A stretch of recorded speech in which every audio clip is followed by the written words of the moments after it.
नाम राजू है। आज का टॉपिक है, काफ़ी सारे टीवी में मीडिया में एडवर्टाइज में देखेंगे, ऐसे कहेंगे ये म्यूचुअल फंड देगा सबसे ज़्यादा रिटर्न, सबसे सेफ और सबसे लो रिस्क फंड। तो सबसे पहले ये जो प्यारी प्यारी बातें होती है ना, इसमें कितना सच्चाई है इसको जानेंगे इस वीडियो में। पहला पॉइंट आता है सबसे ज़्यादा रिटर्न देने वाला। कैसे देखते हैं सबसे ज़्यादा रिटर्न? लेंगे पिछले एक साल का, अभी से पिछले एक साल का बात करेंगे और देखेंगे HDFC स्मॉल कैप ने सबसे ज्यादा रिटर्न दिया है, छप्पर फाड़ के 45% का रिटर्न दिया है।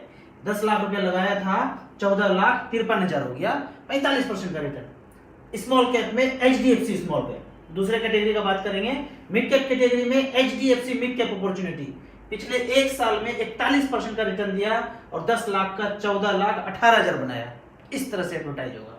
तो यहाँ पे जो सबसे टॉप में था, क्या आगे आने वाले साल में भी टॉप होगा या इस साल के पहले भी टॉप पे था? इसको दूसरे उदाहरण से समझते हैं।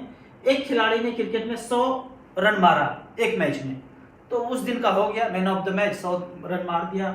और अगले ही मैच में पता चलता है कि 0 से 10 के बीच रन बनाया और आउट हो गया। तो ये जो टॉप पे था पिछले मैच में, वो किसी के 10वें नंबर पे आ गया और कोई दूसरा व्यक्ति, कोई दूसरा खिलाड़ी दूसरे मैच में शतक मार दिया। तो यहाँ पे जो आज ये जो मिड कैप या स्मॉल कैप में टॉप पे दिख रहा है, कभी ये क्वांट स्मॉल कैप टॉप पे हुआ करता था। मिड कैप कैटेगरी में कोई दूसरा मिड कैप टॉप पे हुआ करता था। अगर लार्ज कैप का बात करें तो निप्पॉन इंडिया लार्ज कैप आज टॉप पे दिख रहा है। पिछले एक साल में 31% का रिटर्न दिया है, लेकिन पहले कभी ईडलवाइस लार्ज कैप हुआ करता था। तो इस तरह से करके ऊपर नीचे चलते रहता है। आप सोचेंगे कि मैं इसमें पैसा लगा दूं टॉप को देख करके, अगले साल वो टॉप पे होगा ही नहीं, गारंटी है कि नहीं होगा। तो उससे बचने का उपाय क्या है कि आपको मान लीजिए 10,000 रुपया करना है, तो 2-2 हज़ार रुपया करके 5 में डाइवर्सिफाइड करके लगा देंगे और चेक करेंगे AUM वाइज। स्मॉल कैप में लगा देंगे, मिड कैप में लगा देंगे, AUM वाइज। जिसका AUM ज़्यादा है वो ऊपर नीचे होगा, टॉप 5 में वो रहेगा। टॉप 10 भी ले सकते हैं। आपको 20,000 करना है, 2-2 हज़ार का 10 फंड लेके छोड़ देंगे। 5 small cap, 2 mid cap, 1 flexi cap, 1 multi cap. ज़्यादा डाइवर्सिफाइड करना है तो आपको अच्छा रिटर्न तो स्मॉल कैप ही देगा। अब अगला क्वेश्चन है कि सबसे सेफ, अगर आपने म्यूचुअल फंड में कदम रखा तो कुछ भी सेफ नहीं है शॉर्ट टर्म में। लॉन्ग टर्म टाइम देंगे, 10 साल, 15 साल, 20 साल, और AUM वाइज आपने फंड सेलेक्ट करके रखा है तो थोड़ा बहुत सेफ हो सकता है। यहाँ भी कोई गारंटी नहीं है। अब दूसरा बोलते हैं लो रिस्क। कुछ भी लो रिस्क नहीं होता है। अगर आपने इक्विटी में, शेयर में, मार्केट में पैसा लगाया, इक्विटी को शेयर भी बोलते हैं, मार्केट में जितना कंपनी है वो इक्विटी शेयर बाजार हो गया। अगर आपने यहाँ पे पैसा लगाया तो हलचल हलचल ऐसे ऐसे करके होगा।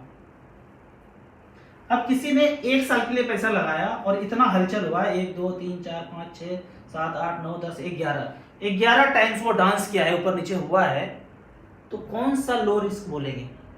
तो इतने ड्यूरेशन में अपने पैसों को देखेंगे कि हलचल हो रहा है। अब इक्विटी का बात करें ना, एकदम बिल्कुल वाइब की तरह, ऑलवेज एक्साइटिंग, ऑलवेज वोलेटाइल। कब वोलेटाइल हो जाए, कब प्यार जता दे, पता ही नहीं चलेगा। वो मार्केट का हाल इसी तरह से ऊपर नीचे होते रहेगा। लंबे समय में फायदा देगा, दोनों मार्केट भी और BBG भी लंबे समय में फायदा मिलेगा। अब यहाँ तो मैंने इक्विटी का बात किया, लेकिन डेट फंड में अगर पैसा लगाए, लिक्विड में लगाए, तो उसमें हलचल ही मारा सा होगा, धीरे धीरे हलचल होगा। कुछ हलचल नहीं तो बढ़ेगा क्या? यहाँ पे देखते हैं, एक उदाहरण लेते हैं। 10 साल के लिए अपने पैसा लगाया डेट फंड में, लिक्विड फंड में, वो सेफर जगह लगाया जिसमें हलचल बहुत कम है। तो यहाँ देखते हैं 10 लाख रुपए लगाया लमसम में, 10 साल तक रिमेन इन्वेस्टेड रहेंगे तो वो पैसा 20 लाख रुपया हो जाएगा और 7.2% का रिटर्न मिलेगा। तो ये हो गया डेट फंड, लिक्विड फंड में। अगर सेफर में हलचल आप ज़्यादा लेना नहीं चाहते हैं, हार्ट अटैक हो जाता है कभी भी, कार्डियक अरेस्ट भी हो सकता है, हो ही रहा है, देख ही रहे हैं, तो 7.2 के रेट से 10 साल में आपका 20 लाख बनता है। लेकिन यही पैसा 10 लाख रुपया मच फंड में हो, और बैलेंस कैटेगरी में बोलता हूँ, थोड़ा सा सेफर वाला, यहाँ पे स्टार एसआईपी में जाएंगे और कैटेगरी में 14 नंबर पे सिलेक्ट किया है। 14 नंबर पे हाइब्रिड इक्विटी है, इसको सिलेक्ट किया, AUM वाइज सिलेक्ट कर लिया, यहाँ पे टच किया AUM वाइज सिलेक्ट हो गया। तो पहला फंड आ गया जिसमें 57,000 करोड़ है, SBI इक्विटी हाइब्रिड। दूसरा है ICC equity and debt 22,000 crore. तीसरा है HDFC हाइब्रिड इक्विटी 19,000 करोड़। और चौथा है कैनरा रेपको 8600 करोड़। तो इस तरह से करके यहाँ रिटर्न देखेंगे 10 लाख का वैल्यू, पिछले 10 साल का बात है। पहला SBI ने बनाया 38,88,000, ICICI ने 47 और HDFC ने बनाया 44,13,000 और कैनरा ने बनाया 39,80,000। 14 से 15-16% के बीच यहाँ पे रिटर्न घूम रहा है। यहाँ पे रिटर्न कितना है? 14 से 15-16 के बीच घूम रहा है। 10 लाख का 40 लाख बनाया है। यहाँ सेफर जगह आपको 10 साल में 20 लाख बनाया है। ये गारंटी नहीं है, ये भी गारंटी नहीं है। 7.2 रिटर्न मिला तो क्या स्टैंप लगा के दिया गया है कि 7.2 मिलेगा आने वाले 10 साल में? आने वाले 10 साल में हो सकता है 6.2 मिले, 5.5 मिले, कोई नहीं जानता है भाई पृथ्वी पे कि कौन सा सेफ है। डेट भी नहीं सेफ है, इक्विटी भी सेफ नहीं है, लिक्विड भी सेफ नहीं है, कुछ सेफ नहीं, सब हलचल होगा। किसी में हलचल ज्यादा होगा, किसी में हलचल मरा से होगा। अब कुछ कमेंट्स का बात करते हैं। राजू भैया पोर्टफोलियो में कितना म्यूचुअल फंड होने चाहिए? मैं बोलता हूँ 10-12 ले लीजिए। 5 स्मॉल कैप, 2-3 मिड कैप, एक फ्लेक्सी कैप, एक मल्टी कैप, एक बैलेंस फंड भी रख लीजिए। 10-12-13 फंड होगा, कोई दिक्कत नहीं है। आपको कभी जरूरत पड़ता है आप उस पैसे को सीधा रिडीम कीजिए, एक फंड से कर लीजिए। हर चीज को, गोल को आप सेपरेट कर रखिए।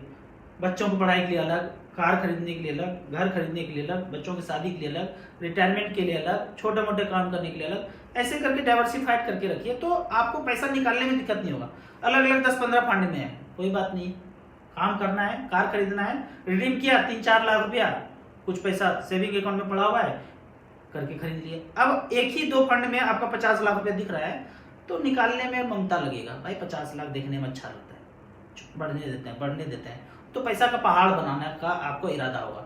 लेकिन छोटे छोटे अमाउंट में पैसा है, जरूरत पड़ा आप निकाल कर मौज। इस तरह से करके 10-12 फंड में रखिए। हमने रखा है, जब जरूरत पड़ता है निकालते हैं।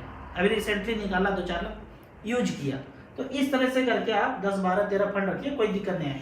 ये चीज जो बोलते हैं ना कि ज्यादा फंड होगा तो मैनेज करने में मुश्किल होगा, ये आदिकाल का बात था भाई। आदिकाल में बोलते थे रात में सुई मत देना।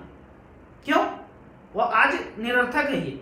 रात में सुई मत देना कि रात में सुई देते इसमें गिर जाए तो बॉल बत्ती डिबिया बत्ती तो होता नहीं था इतना, तो अगर किसी के पैर में चुभ जाए तो लहूलुहान हो जाएगा पैर। आज तो मोबाइल का टॉर्च ऑन कीजिए और सुई क्या कुछ भी ढूंढ लीजिए। तो आज वो चीज नहीं है। आज ये बोले कि रात में सुई नहीं दे देंगे तो वो पीछे जमाने से ऐसे चलते रहा परंपरा, वो घिसा पिटा चीज है, खत्म हो गया। अब पहले बोलते थे ज्यादा फंड होगा तो मैनेज करने में दिक्कत होगा।